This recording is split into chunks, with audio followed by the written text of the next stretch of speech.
Hello everyone, എല്ലാവർക്കും tech സവാരിയിലേക്ക് സ്വാഗതം. ഇന്ന് നമ്മൾ ചർച്ച ചെയ്യാൻ പോകുന്നത് ഡിജിറ്റൽ മാർക്കറ്റിംഗ് എന്ന് പറയുന്നൊരു വിഷയത്തിനെ കുറിച്ചാണ്. പലരും കേട്ടിട്ടുണ്ടാകും ഡിജിറ്റൽ മാർക്കറ്റിംഗ് എന്നുള്ളത്. പക്ഷേ ഡിജിറ്റൽ മാർക്കറ്റിംഗ് പഠിക്കാനായിട്ട് ഇപ്പോൾ ഇഷ്ടംപോലെ ഓപ്പർച്യൂണിറ്റീസ് ഉണ്ട്. നമുക്ക് ഓൺലൈൻ വഴി പഠിക്കാം, ഇല്ലെന്നുണ്ടെങ്കിൽ ഓഫ്ലൈനായി ഏതെങ്കിലും ഇൻസ്റ്റിറ്റ്യൂട്ടിൽ പോയി പഠിക്കാം. പക്ഷേ ഡിജിറ്റൽ മാർക്കറ്റിംഗ് പഠിക്കാൻ പോകുന്നതിന് മുമ്പ് കുറച്ച് കാര്യങ്ങൾ ഇത് പഠിക്കാൻ ആഗ്രഹിക്കുന്ന സുഹൃത്തുക്കൾ തീർച്ചയായിട്ടും അറിഞ്ഞിരിക്കണം. ഞാൻ കൂടുതലായിട്ടും ഡിജിറ്റൽ മാർക്കറ്റിങ്ങിനെ കുറിച്ച് റിസർച്ച് ചെയ്തും മനസ്സിലാക്കിയ കാര്യങ്ങളിൽ നിന്ന് നമ്മൾ പഠിക്കേണ്ടതും അറിഞ്ഞിരിക്കേണ്ടതുമായിട്ടുള്ള കുറച്ച് കാര്യങ്ങളുണ്ട്. ഇതറിയാതെ നമ്മൾ ഡിജിറ്റൽ മാർക്കറ്റിങ്ങിൽ എത്തിപ്പെട്ടിട്ട് നമുക്കത് പറ്റില്ല എന്ന് പറഞ്ഞ് പോകരുത്.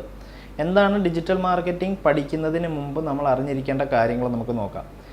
ടെക് സവാരി സബ്സ്ക്രൈബ് ചെയ്യാത്ത എല്ലാ സുഹൃത്തുക്കളും ചാനൽ സബ്സ്ക്രൈബ് ചെയ്യുക. ഡിജിറ്റൽ മാർക്കറ്റിങ്ങിന് ആവശ്യമായുള്ളതും യൂട്യൂബിലൂടെ എങ്ങനെ നമുക്ക് വീഡിയോ അപ്ലോഡ് ചെയ്ത് പണം സമ്പാദിക്കുക എന്നുള്ളതും അഫിലിയേറ്റ് മാർക്കറ്റിംഗ് ഇതുപോലുള്ള വ്യത്യസ്തമായിട്ടുള്ള ടെക്നോളജി അപ്ഡേറ്റും അതുപോലെ തന്നെ ഇൻ്റർനെറ്റിലൂടെ നടക്കുന്ന പല അപ്ഡേറ്റുകളും ന്യൂസുകളും നമ്മുടെ ചാനൽ വഴി നമ്മൾ നിങ്ങളിലേക്ക് എത്രയും വേഗം തന്നെ അപ്ഡേറ്റ് ചെയ്ത് നൽകാം.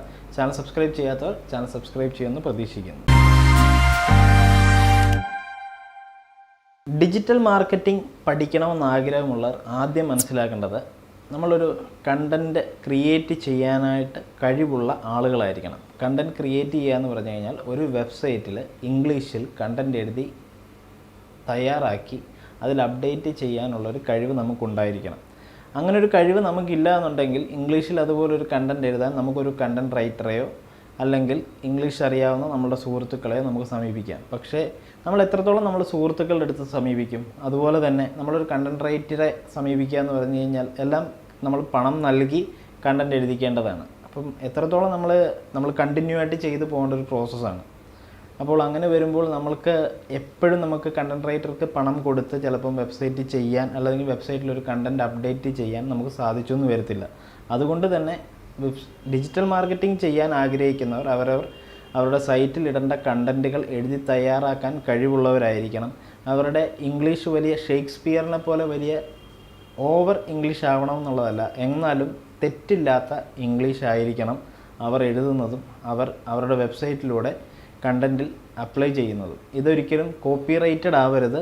കോപ്പി റൈറ്റിംഗ് സ്കിൽസ് ഉണ്ടായിരിക്കണം. അതായത് മറ്റൊരാൾ എഴുതിയിരിക്കുന്ന ആർട്ടിക്കിളിനെ വായിച്ചു നോക്കി മനസ്സിലാക്കിയതിന് ശേഷം അതിനെ കൺവേർട്ട് ചെയ്ത് നമ്മുടേതായ ഭാഷയിൽ ഇംഗ്ലീഷിൽ അതിനെ എഴുതിയിടാനുള്ള കഴിവ്, അതാണ് കോപ്പി റൈറ്റിംഗ് സ്കിൽസ് എന്ന് പറയുന്നത്.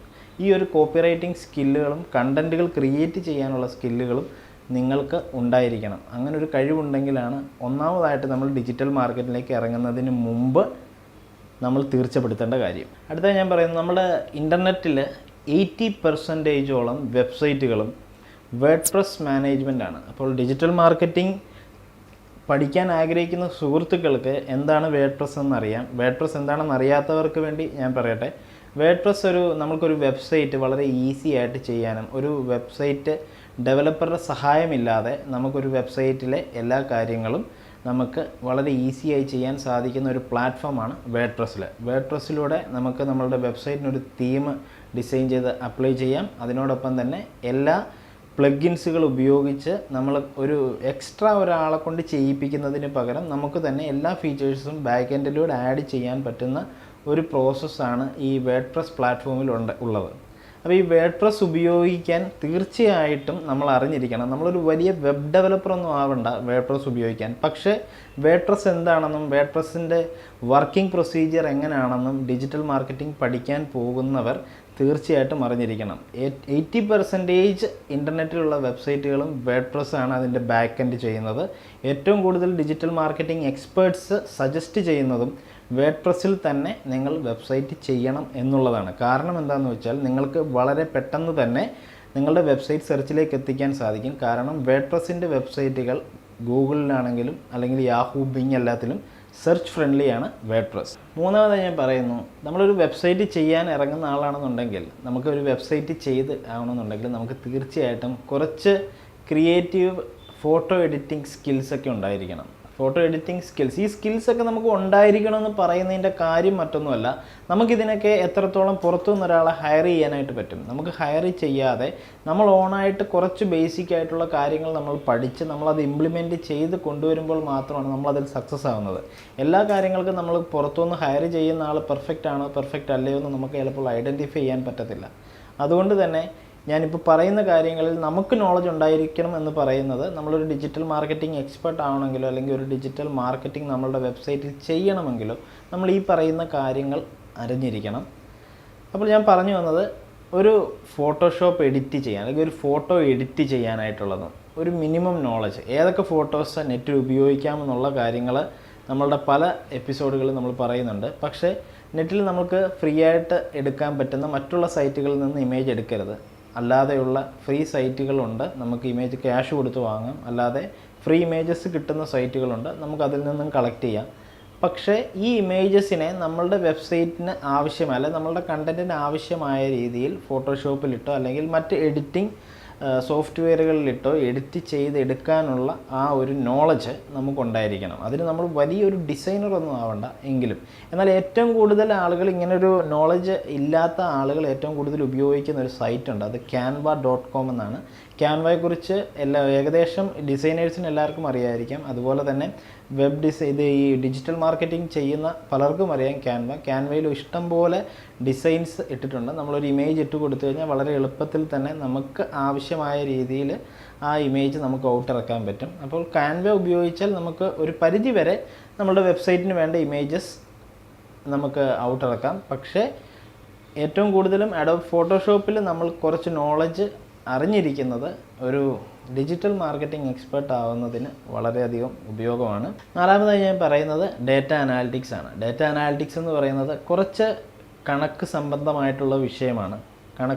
കണക്കിൽ തീരെ ഇഷ്ടമില്ലാത്തവർക്കും കണക്ക് ടഫായിട്ടുള്ളവർക്കും ഡേറ്റ അനാലിറ്റിക്സ് ഒരു ബുദ്ധിമുട്ടായിരിക്കും. പക്ഷേ അനാലിറ്റിക്സ് തീർച്ചയായിട്ടും ഡിജിറ്റൽ മാർക്കറ്റിംഗ് ചെയ്യാൻ ആഗ്രഹിക്കുന്നവരോ പഠിക്കാൻ ആഗ്രഹിക്കുന്നവർക്കോ നിർബന്ധമായിട്ടുള്ള കാര്യമാണ്. കാരണം നമ്മുടെ വെബ്സൈറ്റിൽ എത്ര വിസിറ്റേഴ്സ് വരുന്നുണ്ട്, ഒരു ദിവസത്തിൽ ഒരാഴ്ചയിൽ എത്ര വിസിറ്റേഴ്സ് വരുന്നുണ്ട്, കഴിഞ്ഞ മാസത്തതും ഈ മാസത്തതും തമ്മിലുള്ള നമ്മളുടെ ട്രാഫിക് എത്രത്തോളം ഡിഫറൻ്റ് ആയിരിക്കുന്നു, നമ്മളുടെ വെബ്സൈറ്റിൽ വരുന്ന അല്ലെങ്കിൽ വ്യൂവേഴ്സ് ഇവർ എന്താണ് ചെയ്യുന്നത് നമ്മുടെ സൈറ്റിൽ, ഈ ഒരു കാര്യങ്ങൾ മനസ്സിലാക്കാൻ നമുക്ക് അനാലിറ്റിക്സിൻ്റെ ആവശ്യമുണ്ട്. നമ്മളുടെ വെബ്സൈറ്റിൽ വരുന്ന ഒരു വ്യൂവർ ഒരു പേജിൽ വന്നാൽ ആ പേജിൽ അയാൾ എന്താണ് ചെയ്യുന്നത്, അല്ലെന്നുണ്ടെങ്കിൽ ആ വ്യൂവർ എന്താണ് ചെയ്യുന്നത്, എന്തെങ്കിലും കൺവേർഷൻ അവരെന്തെങ്കിലും നമ്മുടെ വെബ്സൈറ്റിൽ നിന്ന് വാങ്ങുന്നുണ്ടോ, അല്ലെങ്കിൽ നമ്മുടെ വെബ്സൈറ്റിൽ അവരെത്ര നേരം സമയം നമ്മുടെ വെബ്സൈറ്റിൽ അവർ ചിലവഴിക്കുന്നുണ്ട്, ഈ ഒരു കാര്യങ്ങളുടെ കണക്ക് വിവരങ്ങൾ നമുക്ക് എടുക്കണമെങ്കിൽ നമുക്ക് ഈ അനാലിറ്റിക്സിൻ്റെ ഹെൽപ്പ് ഇല്ലാതെ പറ്റില്ല. ഗൂഗിൾ അനാലിറ്റിക്സ് ഉണ്ട്, എല്ലാ വെബിനുണ്ട്,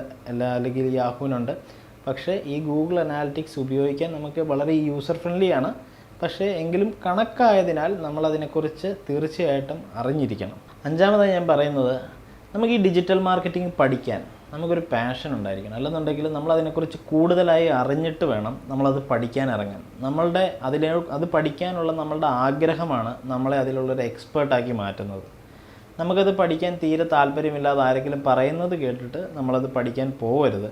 ഡിജിറ്റൽ മാർക്കറ്റിംഗ് പഠിക്കണമെന്നുണ്ടെന്നുണ്ടെങ്കിൽ നമ്മൾക്ക് അതിനെക്കുറിച്ച് തീർച്ചയായിട്ടും അതിൻ്റെ എല്ലാ ആസ്പെക്റ്റും മനസ്സിലാക്കിയിട്ട് ഇത് നമ്മളെ കൊണ്ട് സാധിക്കുമെന്നുള്ളൊരു വിശ്വാസത്തോടു കൂടി വേണം ഡിജിറ്റൽ മാർക്കറ്റിംഗ് പഠിക്കാൻ. അതിൻ്റെ സാധ്യതകൾ നമ്മൾ തീർച്ചയായിട്ടും മനസ്സിലാക്കണം. നമ്മളൊരു ഡിജിറ്റൽ ഡോക്ടർ എന്നൊക്കെ വേണമെങ്കിൽ പറയാം, ഒരു ഡിജിറ്റൽ മാർക്കറ്റിംഗ് പഠിക്കാൻ പോകുന്ന ആൾ. അപ്പം ഏറ്റവും കൂടുതൽ കാര്യം എന്താ വെച്ചാൽ, ഒരു ഡോക്ടേഴ്സ് സാധാരണ മെഡിക്കൽ ഇൻഡസ്ട്രിയിൽ സംഭവിക്കുന്ന എല്ലാ കാര്യങ്ങളെക്കുറിച്ചും പുതിയതായിട്ട് വരുന്ന മരുന്നുകളെക്കുറിച്ചും ഓപ്പറേഷനെ കുറിച്ചൊക്കെ പഠിച്ചിരിക്കുന്നത് പോലെ തന്നെ ഡിജിറ്റൽ ഇൻഡസ്ട്രിയിലും ഫേസ്ബുക്ക്, ഗൂഗിൾ അതുപോലുള്ള ഇനി മറ്റേതെങ്കിലും കമ്പനികൾ വരാൻ നാളെ ഡിജിറ്റലി എന്തെങ്കിലും ഒരു അപ്ഡേറ്റുമായിട്ട് ഈ കാര്യങ്ങളെല്ലാം നമ്മൾ എപ്പോഴും അറിഞ്ഞിരിക്കണം. അപ്പം നമ്മൾ ഇതിനെക്കുറിച്ചൊരു പാഷൻ ആണെങ്കിൽ മാത്രം, അതിലൊരു താല്പര്യമുണ്ടെങ്കിൽ മാത്രമേ നമുക്ക് ഡിജിറ്റൽ മാർക്കറ്റിങ്ങിലേക്ക് എത്തിപ്പെടാൻ പറ്റുള്ളൂ, നമുക്കതിലൊരു സക്സസ് ആവാൻ പറ്റുള്ളൂ. അപ്പോൾ തീർച്ചയായിട്ടും ഇത് പഠിക്കാൻ പോകുന്നവർ അവർക്ക് ഇത് പഠിക്കാനുള്ള ആഗ്രഹം എത്രത്തോളം ഉണ്ടെന്ന് സ്വന്തമായി ഒന്ന് വിലയിരുത്തണം. അവസാനമായി ഞാൻ പറയട്ടെ, ഡിജിറ്റൽ മാർക്കറ്റിംഗ് പഠിക്കാനുള്ള ഏറ്റവും നല്ല മാർഗം എന്താണെന്ന് പറഞ്ഞാൽ ലേൺ ബൈ ഡൂയിങ് എന്നുള്ളതാണ്. അതായത് നമ്മൾ ഒരു വെബ്സൈറ്റ് അല്ലെങ്കിൽ ഒരു ബ്ലോഗ് ക്രിയേറ്റ് ചെയ്ത് അതിൻ്റെ A to Z വരെയുള്ള കാര്യങ്ങൾ നമ്മൾ തനിയെ ചെയ്യുക. അതിൽ ഒത്തിരി കണ്ടൻറ്റുകൾ ഇടേണ്ടതുണ്ടാവും. എന്നാലും ആദ്യത്തെ കുറേ കണ്ടൻറ്റുകൾ നമ്മൾ ടൈപ്പ് ചെയ്തിടാനായിട്ടുള്ള, നമുക്ക് എഴുതാൻ കഴിവില്ല എന്നുണ്ടെങ്കിൽ നമുക്ക് ഒരു കണ്ടൻറ് റൈറ്ററെ സമീപിക്കാം. എന്നാൽ ബാക്കി കാര്യങ്ങളൊക്കെ സോഷ്യൽ മീഡിയ മാർക്കറ്റിംഗ് ആയിക്കോട്ടെ, അല്ലെങ്കിൽ കണ്ടൻറ് മാർക്കറ്റിംഗ് ആയിക്കോട്ടെ, കണ്ടൻറ്റിൻ്റെ ഡേറ്റ അനാലിറ്റിക്സ് പറഞ്ഞ കാര്യങ്ങളായിക്കോട്ടെ, ഇതെല്ലാം ചെയ്യേണ്ടത് നമ്മൾ തനിയെ നമ്മളുടെ സ്വന്തം വെബ്സൈറ്റിൽ ചെയ്ത് പഠിക്കണം. ചെയ്ത് പഠിക്കുന്നെങ്കിൽ മാത്രമേ നമുക്കതിനെക്കുറിച്ച് ഡീപ്പായിട്ട് അറിയാൻ പറ്റുള്ളൂ. ഇനി സർട്ടിഫിക്കേഷൻ കോഴ്സുകൾ നമ്മൾ ചെയ്യുന്നത് കൊണ്ട് നമ്മളൊരു ഡിജിറ്റൽ മാർക്കറ്റിംഗ് എക്സ്പെർട്ട് ആയോ എന്ന് ചോദിച്ചാൽ നമുക്കൊരു ബേസിക് നോളജ് മാത്രമേ കിട്ടിയിട്ടുള്ളൂ. നമുക്കൊരു നോളജ് കിട്ടിയിരിക്കുന്നത് കൊണ്ട് നമ്മളൊരു എക്സ്പെർട്ട് ആവില്ല. എനിക്കിഷ്ടം പോലെ റെസ്യൂമുകൾ വരാനുണ്ടായാം ഡിജിറ്റൽ മാർക്കറ്റിംഗ് എക്സ്പേർട്ട് എന്നുള്ള രീതിയിൽ. പക്ഷേ ഡിജിറ്റൽ മാർക്കറ്റിംഗ് എക്സ്പേർട്ട് ആണോ എന്ന് ചോദിച്ചു കഴിഞ്ഞ് കഴിഞ്ഞാൽ അവരുടെ അടുത്ത് ഞാൻ കുറച്ച് കാര്യങ്ങൾ, ഏറ്റവും പുതിയതായിട്ട് വന്നിരിക്കുന്ന അപ്ഡേറ്റോ അല്ലെങ്കിൽ അതെങ്ങനെ ചെയ്യുമെന്ന് ചോദിച്ചു കഴിഞ്ഞാൽ അവർക്ക് അതിനെക്കുറിച്ച് നോളജ് ഇല്ല. കാരണം അവരത് പഠിച്ചിട്ടില്ല എന്നുള്ളതാണ് പറയുന്നത്. പഠിക്കുക എന്നുള്ളത് അതുവരെയുള്ള കാര്യങ്ങളിൽ അവർക്കതിനെക്കുറിച്ചുള്ള ബേസിക് നോളജാണ്. ഗൂഗിളിൻ്റെ ബേസിക് ഡിജിറ്റൽ അൺലോക്ക്ഡ് എന്ന് പറയുന്ന ഫ്രീ കോഴ്സ് ഇപ്പോൾ നമുക്ക് ഗൂഗിൾ ഇഷ്ടംപോലെ പരസ്യം നൽകുന്നുണ്ട്. അതുപോലെ തന്നെ നമുക്ക് ആ ഫ്രീ കോഴ്സ് അറ്റൻഡ് ചെയ്യാവുന്നതാണ്. ഡിജിറ്റൽ മാർക്കറ്റിങ്ങിൻ്റെ ഫ്രീ കോഴ്സ് അറ്റൻഡ് ചെയ്യുന്നതുകൊണ്ട് നിങ്ങളൊരു ഡിജിറ്റൽ മാർക്കറ്റിംഗ് എക്സ്പേർട്ട് ആയി എന്നല്ല അതിൻ്റെ അർത്ഥം. ഡിജിറ്റൽ മാർക്കറ്റിംഗ് എന്താണ്, ഡിജിറ്റൽ മാർക്കറ്റിങ്ങിൽ എന്തൊക്കെ നമ്മൾ അറിഞ്ഞിരിക്കണം, ഡിജിറ്റൽ മാർക്കറ്റിംഗ് ചെയ്യുന്നതുകൊണ്ടുള്ള ഗുണങ്ങൾ എന്തൊക്കെയാണ്, ഈ കാര്യങ്ങളൊക്കെയാണ് നമ്മളൊരു ഡിജിറ്റൽ മാർക്കറ്റിംഗ് സർട്ടിഫിക്കേഷൻസ് കിട്ടുന്നത് കൊണ്ട് നമ്മൾക്ക് ഏറ്റവും കൂടുതൽ. ബാക്കി നമ്മളുടെ കഴിവാണ്. നമ്മളുടെ കഴിവ് ഉപയോഗിച്ച് നമ്മളുടെ വെബ്സൈറ്റിൽ തന്നെ, നമ്മളുടെ ഓൺ വെബ്സൈറ്റിൽ നമ്മൾ അറിഞ്ഞിരിക്കുന്ന അറിവുകൾ വെച്ച് നമ്മുടെ വെബ്സൈറ്റിൽ തന്നെ നമ്മളത് ട്രൈ ചെയ്യുക. അതിൽ ഓരോ ആസ്പെക്റ്റും നമ്മൾ സക്സസ് ആക്കി എടുക്കുക. അതിനുശേഷം മാത്രമേ നമുക്ക് പറയാൻ പറ്റുള്ളൂ നമുക്കൊരു ഡിജിറ്റൽ മാർക്കറ്റിംഗ് എക്സ്പേർട്ട് ആണെന്നുള്ളത്. ഡിജിറ്റൽ മാർക്കറ്റിംഗ് പഠിക്കാൻ ആഗ്രഹിക്കുന്നവർക്ക് ഏതൊക്കെ സ്കില്ലുകൾ ഉണ്ടായിരിക്കണം, അവർക്ക് ഏതൊക്കെ കഴിവുകൾ ഉണ്ടായിരിക്കണം, ഡിജിറ്റൽ മാർക്കറ്റിംഗ് പഠിക്കാൻ പോകുന്നതിന് മുമ്പ് അറിഞ്ഞിരിക്കേണ്ട കാര്യങ്ങളും പഠിക്കേണ്ടവർക്ക് അതുകൊണ്ടുണ്ടാകുന്ന ഗുണങ്ങളും നമ്മളിന്ന് ചർച്ച ചെയ്തു. ഇതുപോലുള്ള വ്യത്യസ്തമായിട്ടുള്ള അറിവുകളും ടെക്നോളജി വാർത്തകളുമായി ടെക് സവാരി നിങ്ങളുടെ മുൻപിലുണ്ടാവും. വീണ്ടും പുതിയ വാർത്തകളുമായി മറ്റൊരു എപ്പിസോഡിൽ കാണാം.